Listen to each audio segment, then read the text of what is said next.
Hindi! Ulitin niyo! Ang boses ni Maharlika Valdez ay kasing lamig ng hangin mula sa aircon at kasing talim ng gunting na hawak ng taga-disenyo. 3 salita lamang, ngunit sapat na yon para magdulot ng takot sa buong silid. Agad na napayuko ang head designer. Ang kanyang noo ay pinagpapawisan sa kabila ng malamig na temperatura. Sa salamin, tinitigan ni Maharlika ang kanyang sariling refleksyon. Nakasuot siya ng isang wedding gown na nagkakahalaga ng katumbas ng isang bahay at lupa. Libu-libong perlas at maliliit na kristal ang manumanong ibinurda sa pinakamahal na tela mula pa sa Italia. Perpekto ito. Ngunit para sa kanya, hindi ito basta-basta damit. Ito ang kanyang baluti, ang kanyang sandata. Sa isip niya, ang bawat tahi, bawat perlas ay isang hakbang palayo sa nakaraan na pilit niyang tinatalikuran. At ang pinakamalaking laban na haharapin niya ay hindi sa araw ng kasal, kundi ang makuha ang loob ng kanyang magiging biyenan. Si Doña Diwata de Alva, ang matriarka ng Hacienda Sinagtala, 1 buwan na lang bago ang kasal, ngunit hanggang ngayon ay hindi pa rin niya nararamdaman ang buong pagtanggap nito. Pakiramdam niya, bawat ngiti ng Donya ay may kasamang pag-aaral, bawat pagtango nito ay may kasamang pagdududa. At iyon ang nagbibigay sa kanya ng matinding pagkabalisa. Kailangan niyang maging perpekto, kailangang walang maipintas sa kanya. Dahil ang pagpapakasal kay Kael de Alva ay hindi lang tungkol sa pag-ibig. Ito ang katuparan ng lahat ng kanyang pinaghirapan. Ito ang selyo na magpapatunay na tuluyan na niyang naiwan ang kahirapan. Biglang tumunog ang kanyang cellphone sa ibabaw ng mesa. Naputol ang kanyang malalim na pag-iisip. Nang makita niya ang pangalan ni Kael sa screen, ang malamig na ekspresyon sa kanyang mukha ay biglang napalitan ng isang matamis na ngiti. "Hello, mahal," sagot niya. Ang boses ay malambing na ngayon. "Hello, my queen. Kamusta ang final fitting?" Tanong ni Kael sa kabilang linya. Puno ng pagmamahal ang boses nito. "Okay naman." Medyo inaayos pa nila ang ilang detalye. Pagsisinungaling niya. "I miss you." "I miss you more. Kaya nga ako tumawag. May good news ako. Alam kong stress ka na sa pag-aasikaso ng kasal, kaya kinausap ko si Mama." Biglang kumabog ang dibdib ni Maharlika. Si Doña Diwata? Oo, at may naisip siyang paraan para tulungan ka. Magpapadala siya ng isa sa mga pinagkakatiwalaan niyang kasambahay mula sa hacienda bukas para daw may katuwang ka sa bahay habang naghahanda. Isn't she the best? Napatigil sa paghinga si Maharlika. Isang katulong mula sa hacienda. Isang espiya. Iyon agad ang pumasok sa isip niya. Isang tao na magmamasid sa bawat kilos niya at magsusumbong sa Donya. Ngunit ang ngiti ay nanatili sa kanyang mga labi. Wow, that's so thoughtful of her. Pakisabi sa kanya, "Nagpapasalamat ako." Ang mga salita ay parang laso na dumaan sa kanyang lalamunan. "I will. Sige na, my queen, I have a meeting. I love you." "I love you too," sagot niya, bago pinatay ang tawag. Nawala ang ngiti sa kanyang mukha. Humarap siya sa mga designer. "Iwanan niyo muna ako," utos niya. Nang makalabas na ang lahat, napasandal siya sa pader at napapikit. Pakiramdam niya ay unti-unting sumisikip ang mundo niya. Kinagabihan, sa isang mamahaling restaurant, ipinagtapat niya ang kanyang pangamba sa kaibigan niyang si Isabela. "Isang espiya?" "Marga, baka naman paranoid ka lang," sabi ni Isabela habang humihigop ng wine. "Baka gusto lang talagang tumulong ng Donya." "Kilala ko siya, Isa. Bawat kilos niya may kahulugan. Bakit ngayon pa siya magpapadala ng tulong? Para bantayan ako. Para hanapan ako ng butas." "Bakit ba kasi parang ayaw na ayaw niya sa'yo?" tanong ni Isabela na may halong kunwaring awa. Napayuko si Maharlika. "Hindi ko alam. Siguro dahil alam niyang hindi ako galing sa pamilyang kasing yaman nila. Hayaan mo na, sabi ni Isabela, hinawakan ang kanyang kamay. Ang importante, mahal na mahal ka ni Kael. At sa huli, wala namang magagawa ang ina niya. Just be the perfect fiancé. Ipakita mo sa kanilang hindi sila nagkamali. Tama si Isabela. Kailangan niya lang magpanggap. Kailangan niyang maging mas maingat. Kinabukasan, eksaktong 9:00 ng umaga, may nag-doorbell sa kanyang penthouse unit. Huminga muna nang malalim si Maharlika bago buksan ang pinto. Sa labas, nakatayo ang isang babae na nasa mga 50 anyos. Nakasuot ito ng simpleng duster at tsinelas. Ang buhok niya ay may mga puti na at nakatali lang sa likod. Ang mga kamay niya ay halatang gasgasin sa trabaho. Nakayuko ito ng bahagya, isang imahe ng lubos na pagpapakumbaba. Magandang umaga po, ma'am, sabi ng babae. Mahina ang boses. Ako po si Diwa. Pinadala po ako ni Doña Diwata.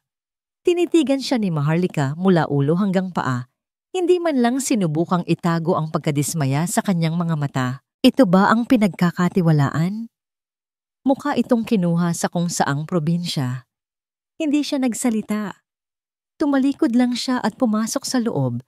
Iniwang nakabukas ang pinto. Bilang senyales na pumasok na rin ito. Isinara ni Diwa ang pinto at sumunod sa kanya. Saan ko po ilalagay ang mga gamit ko, ma'am? Itinuro ni Maharlika ang isang maliit na pinto sa dulo ng pasilyo, malapit sa kusina. Diyan ang kwarto mo. At isa pa, humarap si Maharlika, ang mukha ay walang emosyon. Ayaw ko nang maingay, ayaw ko nang magulo. Gawin mo lang ang trabaho mo. Tumango si Diwa. Masusunod po, ma'am. Naglakad si Maharlika patungo sa kanyang engranding sala. Huminto siya at lumingon. Ang tingin ay bumaba sa matandang babae. Simula bukas, ayaw kong makita ang anino mo sa master bedroom. Isang simpleng tango lang ulit ang isinagot ni Diwa. Ngunit bago ito tuluyang tumalikod, sa isang saglit, nagtama ang kanilang mga mata. At sa mga mata ng matandang katulong, nakita ni Maharlika ang isang bagay na hindi niya inaasahan. Hindi takot, hindi paggalang. Isang kislap na matalas at mapanuri. Puno ng galak ang puso ni Kael habang binubuksan niya ang pinto. Gusto niyang sorpresahin si Maharlika. Ang mga puting rosas sa kanyang kamay ay simbolo ng dalisay nilang pagmamahalan, o yun ang akala niya. Ngunit ang galak na yon ay agad naglaho, napalitan ng matinding pagkabigla. Ang tumambad sa kanya ay isang eksenang parabang kinuha sa isang masamang panaginip. 3 tao, na parabang mga estatwang nagyelo sa isang napakapangit na obra. Si Isabela, na may takot sa mga mata. Si Maharlika, ang kanyang minamahal, na may bakas pa ng galit sa muka. At sa sahig, isang matandang babae, ang inang pinakamamahal niya, na nakaluhod at nanginginig habang pinupulot ang mga piraso ng basag na porselana. Ang huling mga salita ni Maharlika ay umalingaw-ngaw sa kanyang isipan. Walang kwentang matanda, pati ang baso na yan, mukhang basura. Katulad mo. Nabitiwan ni Kael ang mga bulaklak. Ang mga puting rosas ay isa-isang bumagsak sa sahig. Ang kanilang kaputian ay tila isang insulto sa karimlang bumabalot sa silid. Hindi siya makapagsalita. Pakiramdam niya ay may kamay na humihigpit sa kanyang puso. Pinipiga ang lahat ng pagmamahal at tiwala na inilaan niya para sa babaeng nasa harapan niya. Ito ba ang reyna niya? Ang babaeng pinangarap niyang makasama habang buhay? Kakael! Narinig niyang sabi ni Maharlika. Ang boses ay puno na ngayon ng pagkasindak. Anong ginagawa mo rito? Ngunit ang mga mata ni Kael ay nakatuon sa kanyang ina. Dahan-dahang tumayo si Doña Diwata. Ang pagpapakumbaba at takot sa mukha nito kanina ay nawala na. Sa pagtayo niya, tila bumalik ang lahat ng kanyang dignidad at kapangyarihan. Kalmado niyang inalis ang suot niyang apron, maingat itong tinupi. at ipinatong sa isang upuan. Humarap siya kay Maharlika. Ang kanyang mga mata ay hindi na mata ng isang utusan. Ang mga ito ay mata ng isang matriarka. Ako si Diwata de Alva. Ang apat na salitang yon ay parang kulog na yumanig sa buong pagkatao ni Maharlika. Nanlaki ang kanyang mga mata, hindi makapaniwala. Napaurong siya na para bang nakakita ng multo. Anak, sabi ni Doña Diwata, ngunit ang tingin niya ngayon ay na kay Kael, puno ng kalungkutan ang kanyang mga mata. Patawarin mo ako sa ginawa kong ito. Ngunit kailangan kong malaman, kailangan kong makita kung anong klaseng puso mayroon ang babaeng pakakasalan mo. Lumapit si Doña Diwata sa mesa at marahang kinuha ang pinakamalaking piraso ng basag na tasa. Hinaplos niya ito. Ang tasang ito, Kael, ito ang nag-iisang bagay na iniwan sa akin ng lola mo bago siya mamatay. Sabi niya, nanginginig ang boses. Galing din kami sa hirap at ang tasang ito, ang paalala niya sa akin na kahit gaano kataas ang marating ko, hinding-hindi ko dapat kalimutan kung saan ako nanggaling. Ito ang simbolo ng kababaang loob sa ating pamilya. Bawat salita ng kanyang ina ay parang sundang na tumatarak sa puso ni Kael. Ngayon, naiintindihan na niya ang lahat. Ang pagbasag sa tasa ay hindi lang isang aksidente. Ito ay pagyurak sa pinakamahalagang aral at pamana ng kanilang pamilya. Donya, Kael, I'm sorry. Nagsimulang umiyak si Maharlika. Pagod lang ako. Masyado akong stressed sa kasal. Hindi ko sinasadya.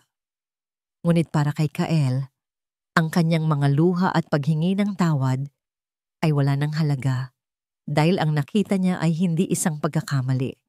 Ang nakita niya ay ang totoong kulay ni Maharlika, isang kulay na puno ng galit at kawalan ng respeto para sa mga taong inaakala niyang mas mababa sa kanya.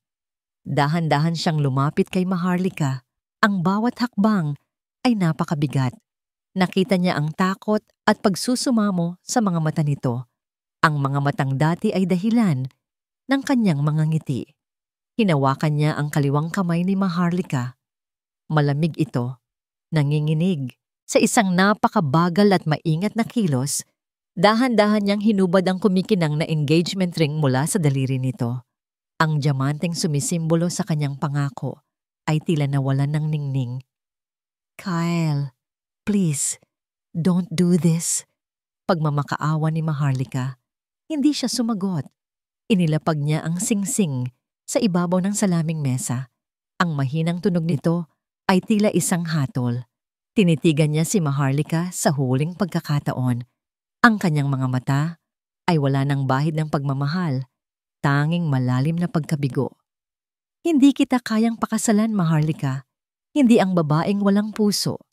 Tumalikod siya at nagsimulang maglakad. Hindi na niya nilingon pa ang babaeng minsan niyang minahal, ang mga puting rosas na nagkalat sa sahig, o ang mga piraso ng basag na pangarap na naiwan niya. Ang katahimikan na naiwan sa pag-alis ni Kael at Doña Diwata ay mas malakas pa sa sigaw. Naiwan si Maharlika sa gitna ng kanyang perpektong sala, na ngayon ay mukhang isang war zone. Mga basag na porselana sa sahig, mga nagkalat na puting rosas, at ang singsing na kumikinang sa mesa. Isang masakit na paalala ng lahat ng nawala sa kanya sa isang iglap. Nandoon pa rin si Isabela, nakatayo sa isang sulok, hindi makapaniwala sa nasaksihan. Marga, mahinang sabi nito. Grabe, hindi ko akalain, pero hindi siya pinansin ni Maharlika. Para siyang bingi. Dahan-dahan siyang naglakad at umupo sa sofa, ang tingin ay blangko. Isang masamang panaginip, iyon lang. Maya-maya ay magigising din siya. Tatawagan niya si Kael at pagtatawanan nila ang lahat ng ito. Ngunit lumipas ang mga oras at ang panaginip ay hindi natapos. Ang katotohanan ay nanatiling malamig at matigas na parang marmol na sahig na pinagbagsakan ng tasa. Kinabukasan sumabog ang balita. Hindi niya alam kung paano, pero tila alam na ng buong alta sosyedad. Ang engagement ay kanselado. Sinubukan niyang tawagan ang mga tinuturing niyang kaibigan. Ang una, hindi sinagot ang tawag. Ang pangalawa, nagdahilan na may importante siyang meeting. Ang pangatlo, diretsahang nagsabi, I think we need some space, Marga. Ang gulo ng nangyayari sa'yo. Ang mga imbitasyon sa mga party ay biglang tumigil. Ang kanyang pangalan ay inalis sa listahan ng mga bisita sa isang charity ball na siya mismo ang tumulong mag-organisa. Para siyang may nakakahawang sakit na iniiwasan ng lahat. Sa loob ng 2 araw, hindi siya lumabas ng kanyang unit. Nakakulong, pinapaligiran ng mga mamahaling bagay na ngayon ay parang walang kwenta. Ang tanging taong tumatawag sa kanya ay si Isabela, nag-aalok ng simpatya at pakikiramay. Sa sobrang desperasyon, naisip niya na si Isabela na lang ang natitira sa kanya. Siya na lang ang tunay niyang kaibigan. Isang gabi, hindi na niya natiis ang pag-iisa. Nag-drive siya papunta sa kondo ni Isabela. Kailangan niya ng makakausap. Kailangan niya ng isang taong yayakap sa kanya at magsasabing magiging okay din ang lahat. Nang malapit na siya sa pinto ng unit ni Isabela, narinig niya itong may kausap sa telepono. Malakas ang boses nito at tumatawa. Huminto si Maharlika. Ang kamay ay nanatiling nakaangat sa ere. Hindi maituloy ang pagkatok. Oo nga, girl. Finally! Narinig niyang sabi ni Isabela. Puno ng pagkasabik ang boses. Akala mo kung sinong Reyna. Lumabas din ang tunay na kulay. Probinsyana pa rin ang ugali. Isang tawa ang sumunod. Well, what do you expect? Nakakita lang ng pera. Lumaki na agad ang ulo. Kawawa naman si Tita Diwata. But honestly, I'm happy it happened. Napakapit si Maharlika sa pader para suportahan ang sarili. Ang mga salitang yon ay parang mga kutsilyong tumutusok sa kanyang likod. At si Kael, nagpatuloy si Isabela, ang boses ay bumaba na parang isang ahas. Siyempre wasak ang puso, pero huwag kayong mag-alala. Ako na ang bahala sa kanya. I'll be there to pick up the pieces. Matagal ko na ring gusto yon, di ba? Sa wakas, nabasag din ang korona ng Reyna-Reynahan. Hindi na niya kinayang marinig ang iba pa. Ang bawat salita ay lason. Ang bawat tawa ay sampal. Ang babaeng tinuring niyang kapatid. Ang taong pinagkatiwalaan niya ng kanyang mga sikreto at takot ay siya palang nagdiriwang sa kanyang pagbagsak. Parang sinaksak siya ng paulit-ulit. Nanlalabo ang kanyang paningin dahil sa mga luhang nagbabadyang tumulo. Narinig niya ang pagtatapos ng tawag. Narinig niya ang mga yabag ni Isabela na papalapit sa pinto. Bumukas ang pinto. At natigilan si Isabela nang makita si Maharlika na nakatayo roon. Ang mukha ay basang-basa sa luha. Ang mga mata ay puno ng sakit na hindi kayang isalarawan. Narinig ko ang lahat.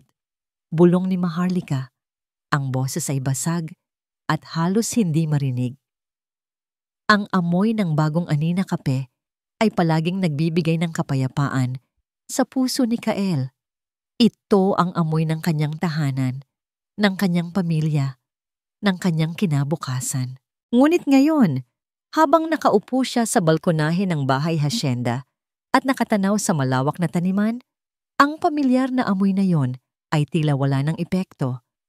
Ang tanging nararamdaman niya ay isang malalim na kabiguan, isang espasyo sa kanyang dibdib na dati puno ng mga pangarap para sa kanila ni Maharlika. Sa kanyang cellphone, pinapanood niya ang isang lumang video. Si Maharlika, nakangiti, habang tumutulong sa mga manggagawa na magbilang ng mga sako ng kape. Tumatawa siya habang sinusubukan nitong buhati ng isang sako na halos kasinlaki niya. Sa video na yon, nakita ni Kael ang isang babaeng masayahin, mapagmahal at palakaibigan. Ang babaeng inibig niya. Sino ka ba talaga, Maharlika? Ang tanong ay paulit-ulit na umiikot sa kanyang isipan. Ang babae ba sa video na ito? O ang babaeng malupit na sumisigaw sa isang matanda dahil lang sa isang bag? Pinatay niya ang cellphone. Ikinuyom niya ang kanyang mga kamao. Galit siya. Galit siya kay Maharlika sa panloloko nito. Galit siya sa kanyang ina sa paraan ng pagsubok nito. Pero higit sa lahat, galit siya sa sarili niya dahil naging bulag siya. Kyle, isang pamilyar na boses ang pumutol sa kanyang pag-iisip. Paglingon niya, nakita niya si Isabela na papalapit. May dalang 2 tasa ng kape. Nakasuot ito ng simpleng puting bestida na para bang isang anghel na bumaba. Para damayan siya, nakita ko ang kotse mo sa labas. I just thought you might need this, sabi ni Isabela. Abot langit ang nangiti. Inabot niya ang isang tasa kay Kael. Salamat, Isa. Umupo si Isabela sa tabi niya. Ang kanyang mga mata ay puno ng kunwaring simpatiya.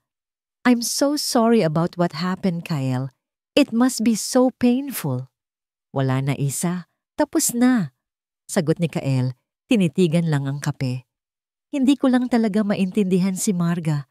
I mean, kaibigan ko siya pero ang sama ng ugali niya sa Donya. Parang hindi na siya ang kilala ko. Masyado siyang nagpabago sa pera at sa social climbing. Sa mga salita ni Isabela, may isang bagay na nag-udyok kay Kael.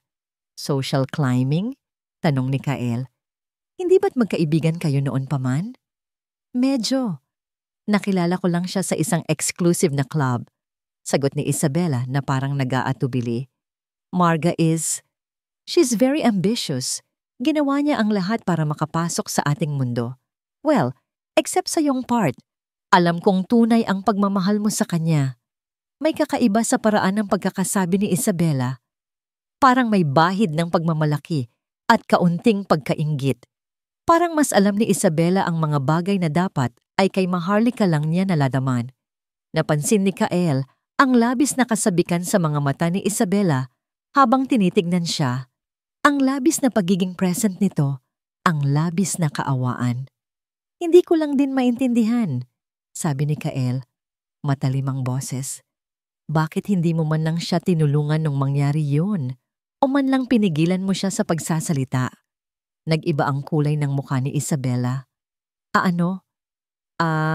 Natakot ako, Kael. Kitang-kita mo, di ba? Sobrang galit niya. Hindi ko siya napigilan. May mali. Naramdaman ni Kael ang maling enerhiya. Masyadong mabilis si Isabela. Masyadong handang maging isang kaibigan ngayon. Ibinaba ni Kael ang tasa. Kailangan niyang malaman ang buong katotohanan. Hindi lang tungkol kay Maharlika, kundi pati na rin sa mga taong nakapaligid sa kanila. Salamat sa kape, Isa, sabi ni Kael. Pero kailangan ko munang mag-isip mag-isa. Pag-alis ni Isabela, agad kinuha ni Kael ang kanyang telepono. Tinawagan niya ang isang kaibigan na private investigator sa Maynila. Tol, kailangan ko ng pabor, sabi ni Kael. May 2 babae na kailangan mong imbestigahan, si Maharlika Valdez at si Isabela Montero. Gusto kong malaman ang lahat ng koneksyon nila at lalong-lalo na ang nakaraan ni Maharlika na pilit niyang tinatago. Walang problema, Kael. Ano ba ang hinahanap mo? Tanong ng kaibigan. Ang katotohanan, sagot ni Kael, kung paano nagtagpo ang 2 babaeng ito. At kung sino talaga si Maharlika bago siya naging Maharlika Valdez. Makalipas ang ilang oras, tumawag pabalik ang kaibigan ni Kael. Kael, may kailangan kang malaman tungkol kay Isabela at sa nakaraan ni Maharlika, pero huwag kang mabibigla. 50,000? Yan lang. Halos hindi makapaniwala si Maharlika. Ang bag na nakapatong sa salamin ng pawn shop ay isang limited edition mula sa Paris. Binili niya ito gamit ang allowance na bigay ni Kael. Nagkakahalaga ng halos $250,000. Take it or leave it, miss, sagot ng lalaki sa counter. Walang emosyon, ni hindi man lang siya tinitignan. May gasgas na sa ilalim at marami kaming stock niyan ngayon. Napalunok si Maharlika. Ang dignidad niya ay parang unti-unting tinutunaw ng asido. Dati, hindi siya papasok sa ganitong lugar. Dati, siya ang tinitingala. Ngayon, Namamalimos siya para sa barya. Sige, nanginginig niyang sagot. Kunin ko na. Ibinigay sa kanya ang pera. Manipis na bungkos ng papel. Ito na lang ang natitira sa kanyang marangyang buhay. Pagbalik niya sa penthouse, sinalubong siya ng katahimikan. Wala na ang mga katulong, wala na si Diwa, at ang mas masakit, wala na ang mga gamit. Ang karamihan sa mga muebles ay pag-aari ng pamilya de Alva. Ang natitira na lang ay ang mga personal niyang gamit na nakasilid sa 3 malalaking kahon sa gitna ng sala. Bukas, kailangan na niyang umalis. Pinutol na ni Kael ang lease ng kondo. Umupo siya sa sahig, sa tabi ng mga kahon. Binuksan niya ang isa. Puno ito ng mga gown na minsan lang niyang sinuot. Mga sapatos na hindi naman komportable. Mga bagay na binili niya para mapahanga ang mga taong tinalikuran naman siya. Sa unang segundong madapa siya. Wala siyang mapupuntahan. Ang pamilya niya sa probinsya ay matagal na niyang kinalimutan at ikinahiya. Ang mga kaibigan niya ay parang bula na naglaho. Sa pinakailalim ng kanyang walk-in closet, may napansin siyang isang lumang kahon ng sapatos. Puno ito ng alikabok. Ito ang nag-iisang bagay na dinala niya mula sa probinsya noong una siyang lumuwas ng Maynila, bago pa siya naging Maharlika Valdez. Dahan-dahan niyang kinuha ito. Binuksan niya ang takip. Isang amoy ng luma at pamilyar na pabango ang sumalubong sa kanya. Amoy ng baby powder at dried herbs. Sa loob, walang alahas, walang pera. Ang nandoon ay isang lumang kwaderno na may sulat kamay na resipe, isang kupas na litrato, at isang puting apron na may burda ng pangalan. Lola Ising. Kinuha niya ang litrato. Siya ito nung bata pa, nakangiti habang tinuturuan siya ng kanyang lola na maghiwa ng sibuyas. Nakasuot siya ng tsinelas at simpleng duster. Walang kolorete, walang designer bag, pero ang nangiti niya sa litrato, totoo. Lola? Bulong niya. Ang boses niya ay basag sa gitna ng malawak at walang laman na kwarto. Biglang bumaha ang lahat ng alaala. Ang init ng yakap ng lola niya. Ang payo nito na laging maging mabuti. Apo, hindi nasusukat ang halaga ng tao sa suot niya, kundi sa kabutihan ng puso niya. Napahagulgol si Maharlika. Niyakap niya ang apron ng mahigpit. Tok, tok, tok. Ang malakas na katok sa pinto ang gumising sa kanya sa pag-iyak. Ma'am Maharlika, ito na po ang building manager. Sigaw ng boses mula sa labas. Kukunin na po namin ang susi. Oras na po. Pinahid ni Maharlika ang kanyang mga luha. Wala na siyang oras para mag-inarte. Wala na siyang oras para sa awa sa sarili. Ito na ang katapusan ng palabas. Tumayo siya. Hindi niya kinuha ang mga kahon ng gown. Hindi niya kinuha ang mga sapatos. Iniwan niya ang lahat ng iyon. Ang mga simbolo ng kanyang kasinungalingan sa gitna ng sala. Ang tanging dinala niya ay ang lumang kahon ng sapatos na yakap-yakap niya sa kanyang dibdib. Sa loob nito ay ang apron ng kanyang lola at ang natitirang pera mula sa isinanlang bag. Binuksan niya ang pinto at ibinigay ang susi sa manager nang walang imik. Paglabas niya ng gusali, sinalubong siya ng malakas na buhos ng ulan. Wala siyang payong, wala siyang sasakyan. Ang mga doorman na dating bumabati sa kanya at nagbubukas ng pinto ay hindi man lang siya tinapunan ng tingin. Abala sa pagpapayong sa ibang mga tunay na residente. Basang-basa na siya sa loob ng ilang segundo. Ang lamig ay tumatagos hanggang buto. Naglakad siya sa gilid ng kalsada. Ang maskara ay humahalo sa tubig ulan na umaagos sa kanyang pisngi. Ang mga ilaw ng syudad ay kumikislap sa paligid niya. Pero pakiramdam niya ay nasa gitna siya ng napakalalim na kadiliman. Wala siyang matutuluyan. Wala siyang matatakbuhan. Wala siyang pangalan sa mundong ito. Si Maharlika Valdez, ang heredera, ang socialite, ang perpektong nobya ay patay na. Ang natira na lang ay si Marga. At sa gabing iyon, sa ilalim ng malupit na ulan, Si Marga ay nag-iisa at walang-wala.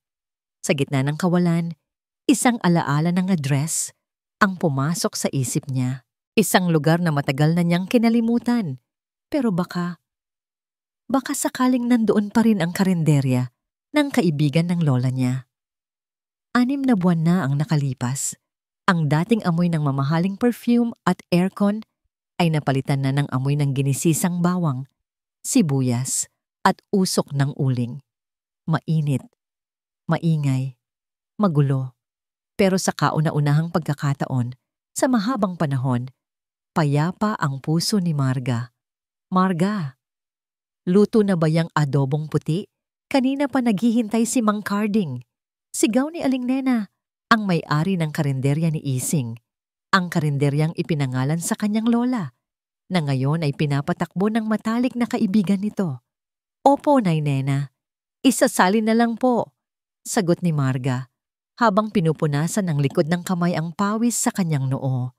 Nakasuot siya ng simpleng t-shirt at maong. Sa ibabaw nito ay ang lumang apron ng kanyang lola. Walang kolorete sa kanyang mukha at ang buhok niya ay nakapusod lang ng magulo. Kung makikita siya ng mga dati niyang kaibigan, siguradong pandidirihan siya. Pero habang tinitikman niya ang sabaw ng adobo, napangiti siya. Ito ang lasa ng pagmamahal. Ito ang lasa ng totoo. Dito, sa maliit na karinderya sa gilid ng palengke, walang nakakakilala sa kanya bilang Maharlika Valdez. Dito, siya lang si Marga. Ang masipag na kusinera. Lumabas siya ng kusina bitbit ang malaking kaldero. Abala ang tanghalian. Mga tricycle driver, tindero, at estudyante ang mga suki nila.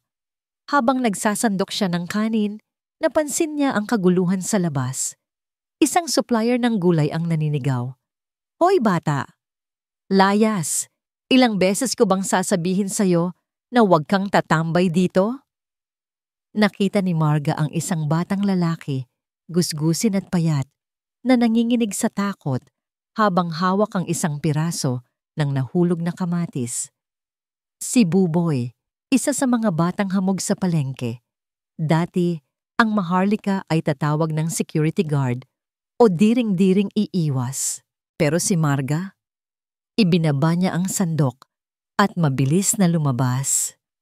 Mang Teban, ano po yan? Tanong niya ng mahinahon pero matatag, humarang sa pagitan ng lalaki at ng bata. Kasi naman Marga, nagnanakaw yang batang yan. Reklamo ng lalaki. Tiningnan ni Marga si Buboy. Totoo ba, Buboy? Umiling ang bata. Naiiyak na. Hindi po, ate. Pinulot ko lang po sa sahig. Gutom na po kasi ako. Bumaling si Marga kay Mang Teban. Bumunot siya ng pera sa kanyang bulsa, ang kakarampot na tip na nakuha niya ngayong araw. Ito po, bayad sa kamatis. Inabot niya ang barya. Hayaan niyo na yung bata. Ako na ang bahala. Nang makaalis ang lalaki, lumingon siya kay Buboy. Halika sa loob. Ipaghahain kita. Pinaupo niya ang bata sa isang sulok at binigyan ng mainit na sabaw at kanin na may adobo. Habang pinapanood niyang kumain ng mabilis ang bata, naramdaman ni Marga ang init sa kanyang mga mata. Naalala niya ang sarili niya noon. Gutom din siya dati. Hindi sa pagkain, kundi sa pagmamahal at pagtanggap. At noong nabusog siya sa kayamanan, nakalimutan niya kung paano maging tao. Ngayon, wala siyang pera, pero pakiramdam niya ay mas mayaman siya kaysa noon. Sumapit ang dapit hapon. Paubos na ang mga tao. Nagsisimula ng magligpit si Marga ng mga mesa sa labas. Ang langit ay kulay kahel at lila. Habang pinupunasan niya ang huling mesa, isang makintab at pamilyar na itim na SUV ang dahan-dahang huminto sa tapat ng karinderya. Natigilan si Marga. Kilala niya ang sasakyang yon. Ilang beses na siyang sumakay doon, nakaupo sa leather seats, habang pinapangarap na maging reyna ng hasyenda. Bumukas ang pinto ng driver's seat. Lumabas ang isang lalaki. Nakasuot ito ng simpleng polo shirt, pero ang tindig niya ay hindi maipagkakamali. Si Kael, hindi ito lumapit agad. Nakatayo lang ito sa tabi ng kotse, nakatingin sa kanya. Tinitingnan ang suot niyang apron, ang pawis sa kanyang mukha, ang basahan sa kanyang kamay. Kinabahan si Marga. Gusto niyang tumakbo. Gusto niyang magtago. Hiya ang unang pumasok sa isip niya. Pero nang makita niya ang mga mata ni Kael, hindi pandidiri ang nakita niya. Hindi rin galit. Nakita niya ang lungkot. At isang bagay na matagal na niyang hindi nakikita. Paghanga. Hindi gumalaw si Kael. Hindi rin gumalaw si Marga. Sa gitna ng ingay ng palengke at usok ng mga sasakyan, ang mundo nila ay tila huminto. Humakbang si Kael papalapit. Dahan-dahan, hanggang sa ilang metro na lang ang pagitan nila. Binuksan niya ang kanyang bibig para magsalita, pero naunahan siya ni Marga. Kung nandito ka para mangutya, Kael, tapos na ang palabas. Umuwi ka na. Hindi ako nandito para mangutya, Marga. Ang boses ni Kael ay mahinahon pero may bigat na nagpatigil sa pag-alis ni Marga. Nanatili itong nakatalikod. Ang mga balikat ay tensyonado. Huminga ng malalim si Kael. Sa loob ng 6 na buwan, marami siyang inisip na sasabihin.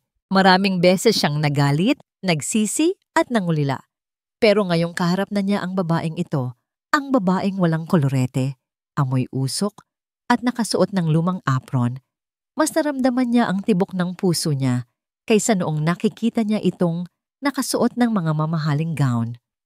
Alam ko na ang lahat, patuloy ni Kael. Alam ko na ang ginawa ni Isabela. Alam ko kung paano kanya siniraan at kung paano niya binaluktot ang kwento para magmukha siyang bida. Dahan-dahang humarap si Marga. May gulat sa kanyang mga mata. Huwag kang mag-alala. Mapait na ngumiti si Kael. Wala na siya sa buhay ko. Noong nalaman ko ang totoo, noong nalaman ko kung paano kanya tinraidor habang nasa ibaba ka, doon ko na-realize na naging bulag ako. Hindi lang sa kanya kundi pati sa'yo. Humakbang siya palapit. Isang hakbang lang, pero parang tinatawid niya ang isang malalim na bangin. Nag-hire ako ng private investigator, Marga. Alam ko na kung sino si Lola Ising. Alam ko na kung saan ka nanggaling. Nakita niyang namutla si Marga. Yumuko ito, tila hiyang-hiya sa narinig. Bakit hindi mo sinabi? Tanong ni Kael. Ang boses ay halos pabulong na. Bakit mo itinago ang lola mo? Ang pinagmulan mo? Kung sinabi mo lang sana, edi sana naintindihan kita. Sana naintindihan ni Mama. Povie, Maharlika. Ang hiya ay parang malamig na tubig na bumuhos kay Maharlika. Alam na niya. Alam na ni Kael ang sikretong pilit niyang ibinaon sa lupa. Ang karinderya, ang kahirapan, ang katotohanan na siya ay apo lamang ng isang kusinera. Pero habang tinititigan niya ang kanyang mga kamay na magaspang na ngayon, may mga hiwa ng kutsilyo at paso ng mantika, naramdaman niya ang isang kakaibang pakiramdam. Wala nang bigat. Wala na siyang kailangang itago. Hubad na ang kanyang pagkatao sa harap ni Kael at sa kabila ng lahat, buhay pa rin siya. Tumingala siya at sinalubong ang tingin ni Kael. Wala nang luha. Tanging katotohanan na lang. Dahil takot ako, Kael, pag-amin niya, ang boses niya ay matatag. Hindi na nanginginig tulad noon. Buong buhay ko, tumakbo ako palayo sa amoy ng bawang at sibuyas. Tumakbo ako palayo sa kung sino ako dahil akala ko, hindi ako kapaki-pakinabang kung hindi ako mayaman. Akala ko, hindi ako mamahalin ng isang tulad mo kung isa lang akong anak ng mahirap. Napailing siya at mapait na napangiti. Nagkamali ako, hindi dahil nawala ka sa akin, kundi dahil sa pagtakbo ko, naiwan ko ang sarili ko. Kinalimutan ko ang mga aral ni Lola. Naging halimaw ako, Kael. At yung nangyari sa tasa, yung nangyari sa mama mo, deserved ko yon. Deserved ko ang lahat ng ito. Hindi siya humihingi ng awa. Sinasabi lang niya kung ano ang nasa puso niya. Nakita niyang lumambot ang ekspresyon ni Kael. Pero Marga, Humakbang ulit si Kael palapit. Halos abot kamay na siya nito. Pwede tayong magsimula ulit. Kalimutan na natin ang nakaraan. Bumalik ka na sa akin. Aayusin natin to. Gusto niyang sumagot ng oo. Gustong-gusto niyang yakapin si Kael at bumalik sa komportableng buhay. Pero alam niyang mali iyon. Umiling si Marga at umatras ng kaunti. Hindi, Kael. Natigilan si Kael. Bakit? Hindi mo na ba ako mahal? Mahal kita. Mabilis na sagot ni Marga. Sobra. Pero hindi pa ako handa. Tignan mo ako, Kael. Ngayon ko palang nakikilala kung sino talaga si Marga. Ngayon ko palang natututunang mahalin ang sarili ko nang walang pera, walang designer bags, walang titulo.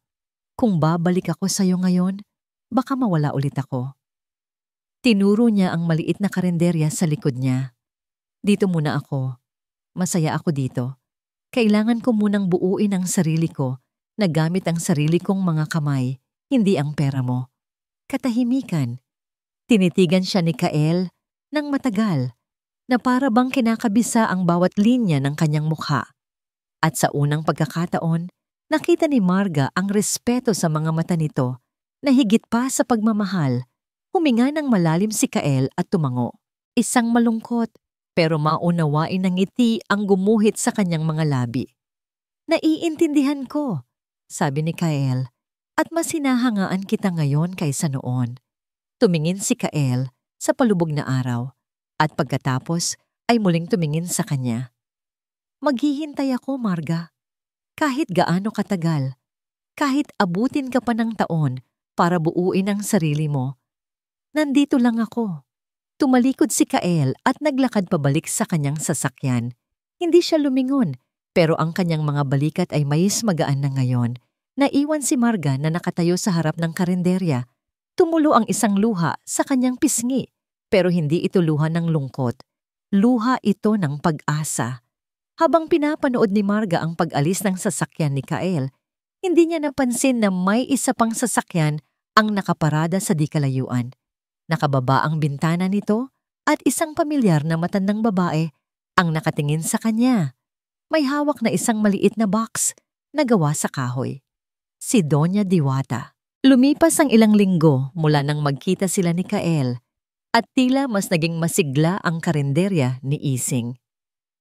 Mas maraming tao, mas maraming ingay, pero para kay Marga, may isang uri ng katahimikan sa puso niya na hindi niya maipaliwanag.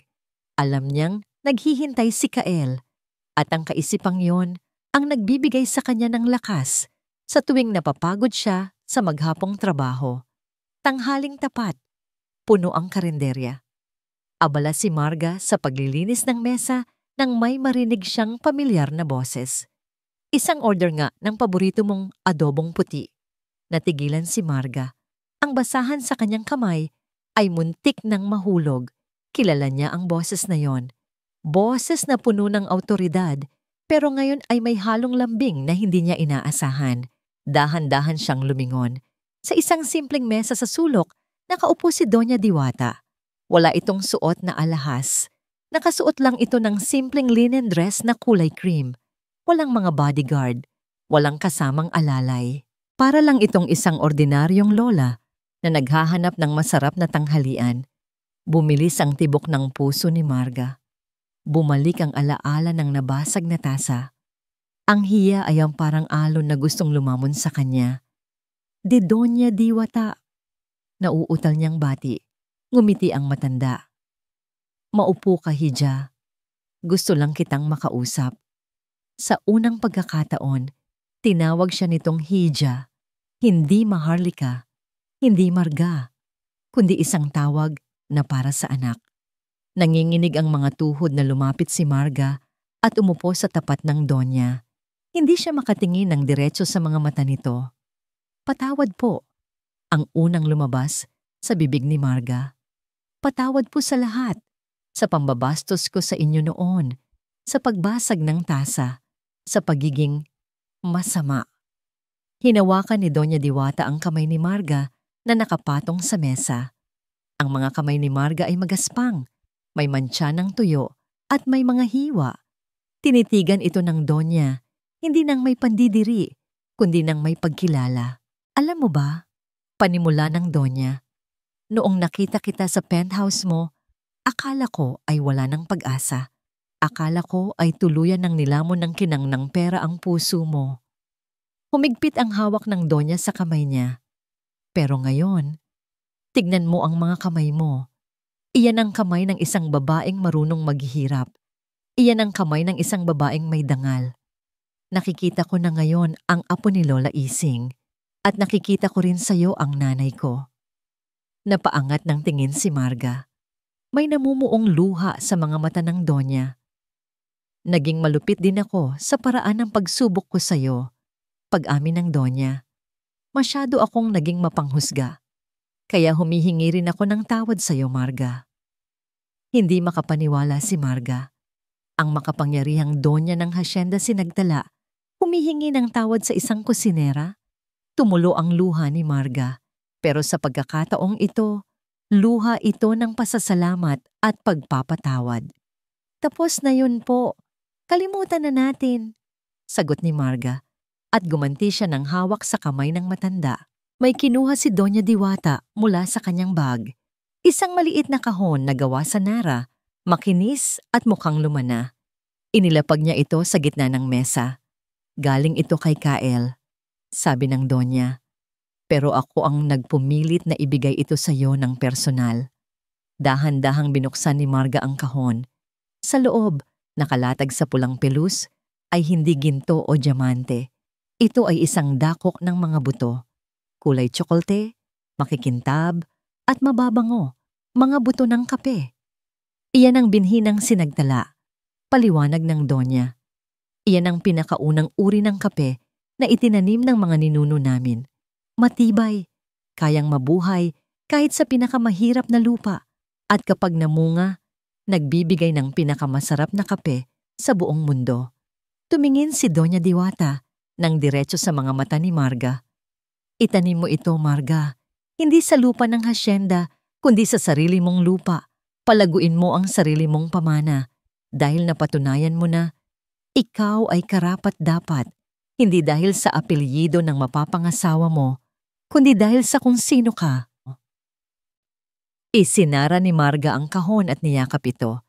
Ito ang pinakamahalagang regalong natanggap niya sa buong buhay niya. Higit pa sa mga designer bag, higit pa sa mga alahas, ito ay respeto, ito ay tiwala, ito ay isang kinabukasan. Tumayo si Donya Diwata. O siya, kailangan ko nang umalis. Hinihintay ako ng driver ko, pero babalik ako para tikman ang adobong puti mo. Ngumiti si Marga, isang ngiting abot hanggang mata. Hihintayin ko po kayo, Tita Diwata. Nang makaalis ang sasakyan ng Donya, naiwan si Marga na nakatayo sa pintuan ng karinderya, hawak ang kahon ng mga buto. Ang init ng araw ay tumatama sa kanyang mukha. Tumingin siya sa bakanting lote sa likod ng karinderya. Dati, puro damo at basura lang ang nakikita niya doon. Pero ngayon, sa imahinasyon niya, nakikita niya ang pagtubo ng mga puno. Nakikita niya ang pamumulaklak.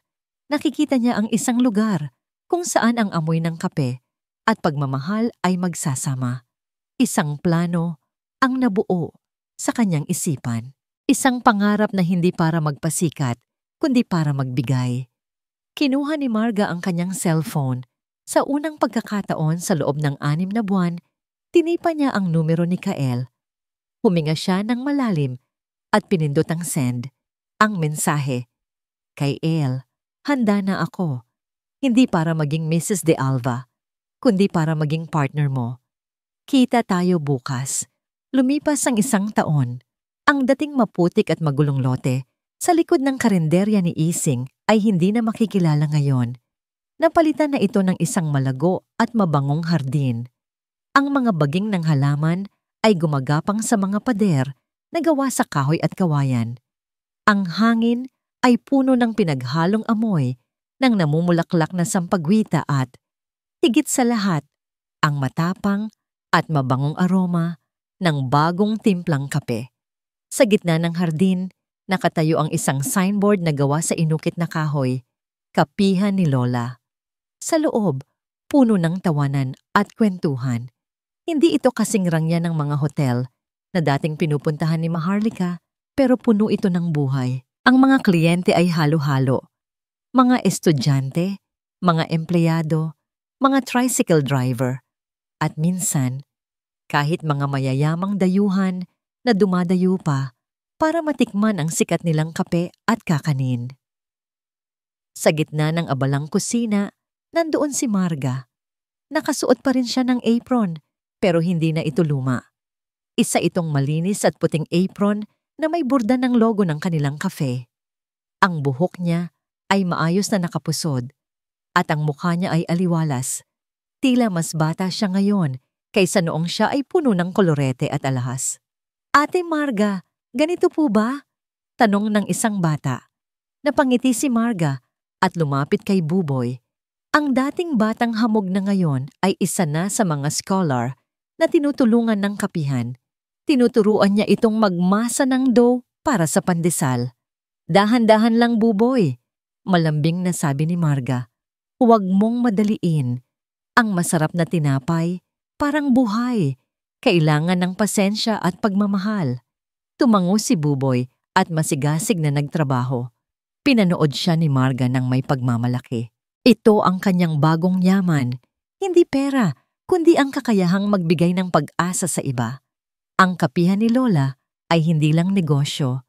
Ito ay isang community center kung saan tinuturuan niya ang mga bata ng mga aral na natutunan niya kay Lola Izing, pagluluto, pagtatanim, at pagpapakumbaba. Sa di kalayuan, isang pamilyar na itim na pickup truck ang pumarada. Bumaba si Kael, hindi siya nakasuot ng suit at tie. Nakasuot siya ng polo shirt na nakatupi ang manggas at maong na pantalon. May buhat-buhat siyang isang sako ng kape sa kanyang balikat. Siya ngayon ang exclusive supplier ng kape para sa kapihan, galing mismo sa Hacienda Sinagtala. Pero higit pa siya sa isang supplier. Pagpasok niya sa cafe, sinalubong siya ng bati ng mga tao. Sir Kael. Good morning, sir. Ngumiti lang si Kael at tumango. Pero ang kanyang mga mata ay nakatuon lang sa iisang tao. Lumapit siya sa counter kung saan nagpupunas ng kamay si Marga. Ibinaba niya ang sako ng kape. Special delivery para sa pinakamagandang boss sa balat ng lupa, biro ni Kael, na may kislap sa mga mata.